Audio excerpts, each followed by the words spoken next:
ঠান্ডায় গপু বাবার মোহন সোনার কিভাবে স্নান করাই সেটা আপনাদের সঙ্গে শেয়ার করব। রাধে রাধে। আমার বাবা চলে এসছে অলরেডি। মাথায় হালকা করে একটু তেল দিয়ে দিই, কেন প্রচণ্ড ঠান্ডা।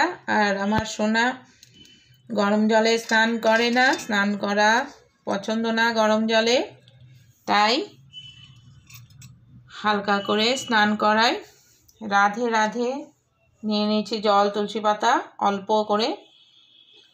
প্রথমে চরণে জল দেব। ওম নমো ভগবতে বাসুদেবায় নমঃ। ওম নমো ভগবতে বাসুদেবায় নমঃ। আস্তে আস্তে মাথায় দেব। ওম নমো ভগবতে বাসুদেবায় নমঃ। হয়ে গেল স্নান। এবার জল থেকে উঠে চলে এসছে আমার সোনা।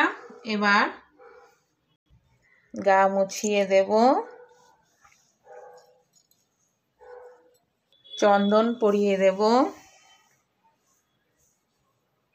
রাধে রাধে।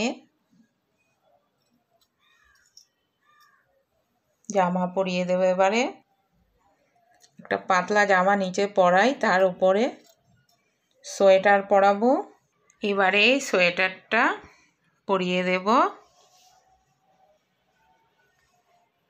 সোয়েটার পরিয়ে দিলাম।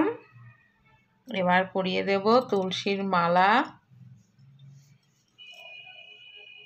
এই যে তুলসীর মালা, তুলসী পাতা দিয়ে তৈরি মালাটা পরিয়ে দিলাম। টুপি হয়ে গেল সাজ। সোনা বাবা কি সোনা লাগছে সোনা বাবা। এবার ভোগ দেব, আরতি করব। আবার পরের ভিডিওতে দেখা হবে আপনাদের সঙ্গে, কেন ভিডিওটা অনেক বড় হয়ে যাবে। তাহলে রাখছি, নমস্কার, ভালো থাকবেন।